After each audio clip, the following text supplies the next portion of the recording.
pour faire l'état des lieux des infrastructures et autres équipements, ainsi que la capacité opérationnelle du camp d'Anonkwa-Kouté, ancienne base militaire de l'ONU 66 à Abobo-Ndotri. Le ministre chargé de la Défense, Alain Richard Donvaï, était accompagné du chef d'état-major général des armées et le commandant supérieur de la gendarmerie nationale.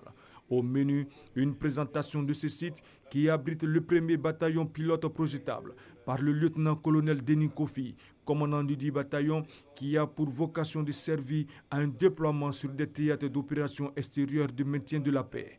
La suite, c'est une visite guidée par le ministre chargé de la Défense et sa délégation, Alain Richard Donvaï, qui a relevé le bon état des infrastructures et équipements rétrocédés au ministère de la Défense par l'ONUCI le 11 mai dernier, entend exploiter efficacement ce site au profit de ces hommes. Nous avons vu que ce camp peut permettre la construction d'infrastructures plus importantes, surtout en termes d'hébergement.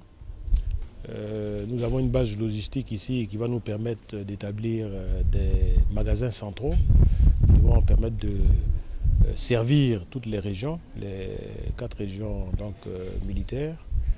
Et nous avons vraiment toute la latitude ici pour faire de ce camp vraiment un camp, je dirais, type, un camp modèle, peut-être le plus grand camp qu'on aura pour les forces armées de Côte d'Ivoire. Cette base militaire, d'une superficie de 32 hectares, dispose d'infrastructures adaptées pouvant permettre aussi bien le stockage d'équipements logistiques que le cantonnement d'unités militaires d'une capacité d'un peu plus d'1 millier de personnel. Il faut noter que la formation du premier bataillon pilote projetable a débuté le 16 octobre 2016.